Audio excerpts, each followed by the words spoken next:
never, ever in my lifetime have I seen what is patently a corrupt government like this one, where they are taking from the poor and they are giving to the already rich. Factually, we have seen yesterday there was the Public Accounts Committee put out, and nobody's reported it in mainstream media, that in the 2 years preceding Johnson becoming Prime Minister, there was an approximation of £5.5 billion of fraud and waste on government departments.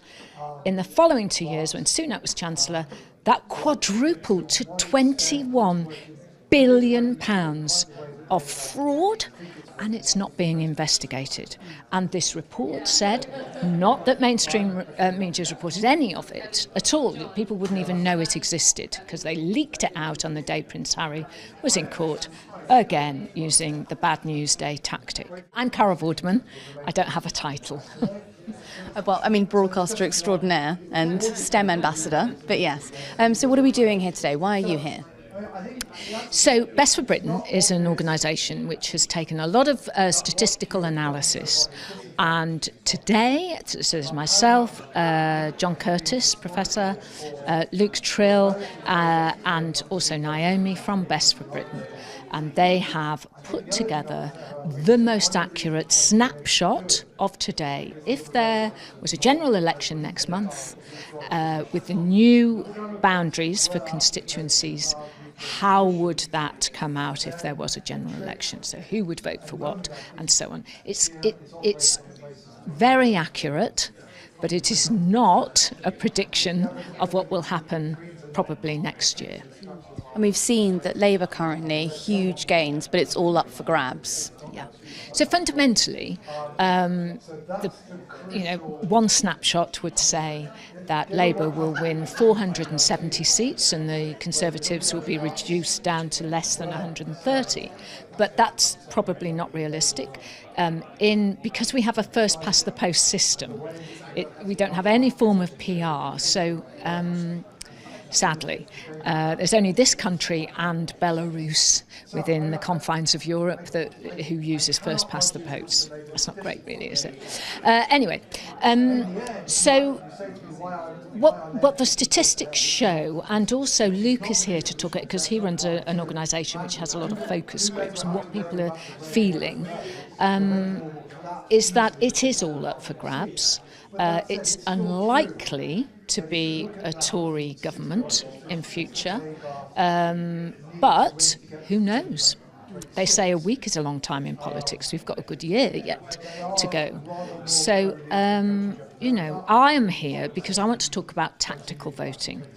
So I worked with a small group who set up Stop the Tories, Stop Vote, because I started voting in 1979. I'm 62 years of age, and I've seen politicians come and go, obviously, during all of those years. I grew up in the 70s when there were the miners' strikes. I did my homework, on the 3-day working week where we only had electricity for 3 days and had to do it by candlelight. All of those things, I've lived through all of that, so I understand all of that. But never, ever in my lifetime have I seen what is patently a corrupt government like this one, where they are taking from the poor and they are giving to the already rich. Factually, we have seen yesterday there was the Public Accounts Committee put out, and nobody's reported it in mainstream media, that in the 2 years preceding Johnson becoming Prime Minister, there was an approximation of £5.5 billion of fraud and waste on government departments. In the following 2 years, when Sunak was Chancellor, that quadrupled to £21 billion of fraud, and it's not being investigated.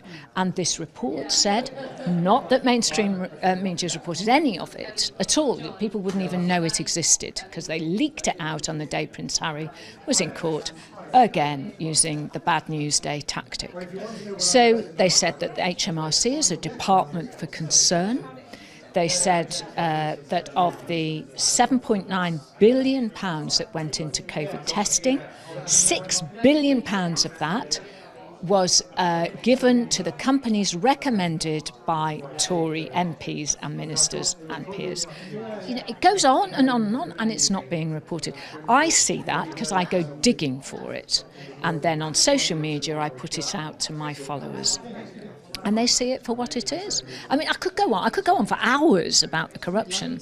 Well, I'm very happy to. But, Greg Hans, the current chairman of the Conservative, the last one had to go because he'd been dodging tax and then he lied about it, Zahawi. This one, not reported in mainstream media at all. This one, £25.8 million contract he gave to his friend, his personal friend, who was a chair of Hammersmith and Fulham Conservatives. His name is Mark Higton. He had set up a company called Lux Lifestyle, which hadn't traded at all. Suddenly, they get a £25.8 million contract for PPE. Oh, that's nice. He then sets up 3 other companies, Lux Care Consortium 2, Lux Care Consortium 3. So you've got 4 companies.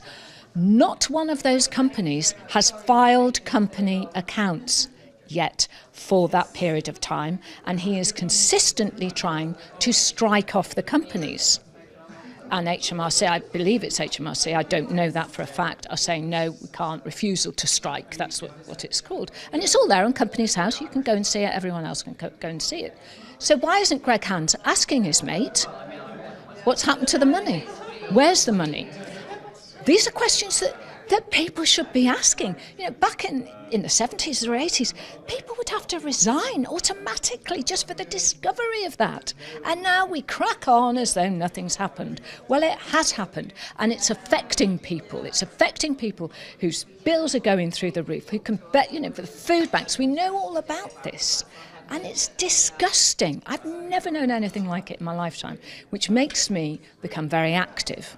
I've been involved on the sidelines of politics, working for both the major parties at various points to do with education and children, because that's my passion. And now I'm all for tactical voting. I want this government at the next election to only come in with 80 seats maximum. I want them not to be able to even form the opposition. That's what I want, and that is what I will go for. Do you find it, twofold question, do you find it worrying that the tax issues don't seem to come up in polling or focus groups, and meanwhile, do you find it edifying that nurses' strikes do? Well, the non-dom issue really has hit Sunak. And then when that was discovered by a newspaper, that was his wife choosing, because to have non-dom tax status, you have to actively say to HMRC, I am choosing non-dom tax status. This isn't something you could say, oh, I didn't know, right? That is an active thing. For that, you say, I will pay a flat fee of £30,000 a year. She chose to do that for many years. Since he became MP in 2015, it is estimated that the tax she did not pay, which you or I, as British citizens, would have to pay, and not choosing non-dom tax status on that particular part of her income, she has failed to pay £20 million. Now, he said when it was discovered, you're trying to smear my wife. No, mate, we're just saying we don't think it may be legal, but then you lot are the ones who've set up what the laws are. And Labour have now said we're going to stop non-dom tax status. Absolutely right. There is no level playing field as far as tax is concerned. And then she said, actually, no, I'll pay it in future. But she hasn't offered to pay the 20 million that's still effectively owing to HMRC. So, it just goes on and on. I could bore you to death with the stuff that I have found. And not I have found. It's there. Sometimes I look at the Financial Times because they have they have brilliant journalism there. And obviously it's hugely accurate because they deal with the city. But the big thing is, where do I start? But Sunak and his cohort are trying to bring in the Financial Services and Markets Bill. And I believe that they're clinging on so they can push this through. After the global financial crisis in 2008, which destroyed people, And not a single banker was ever jailed, by the way. Let's point that out. After that, Gordon Brown introduced a lot of regulation to restrict the city. So he separated what are called commercial banks like Goldman Sachs, JP Morgan and so on, with retail banks, which you and I would know, Royal Bank of Scotland and NatWest and blah, blah, blah, blah. Separated them. This Financial Services and Markets Bill is being put into place to encourage the marketing of the city, as if they haven't got enough money. So they're taking down the legislation that was put in place and the protections that were put in place for the public and the economy back in 2008, 2009. So that's good. No one's reporting on it. It's like, hang on. So we've got banks crashing in America. And if you read the FT, you'll see that there is likely to be many more. And no one's reporting on it. And I just think, and the perception, people say, oh, well, they've got enough money. The one understanding in life that I have is that the super rich never have enough. I have never known greed like they have. You have to understand that psychology. You were talking about pensions and about how so many people haven't received their pensions or what they should have received. Underpaid, yeah. Yes. So how many of these voters do you think will be moving with their feet? So, we're talking about teachers on strike, nurses on strike, people who haven't been given their pensions. How much effect will that have? I think that's the biggest effect. People care mostly about what affects them, because that people have busy lives. They're not easy lives, and put out yesterday, a little quote from this committee report, the Public Accounts Committee report about that. And I said, tell every pensioner that this is what they're doing. RT, retweet. And I do believe that, Daily Express, their readers are all pensioners. Why aren't they reporting it? They're not reporting it because they want to support the Conservative Party, whatever that party says or does. It's a disgrace. And I swear to you, nothing was perfect before. Don't get me wrong. I'm not saying, oh, look back and that was perfect. What I'm saying is nothing is like I see today.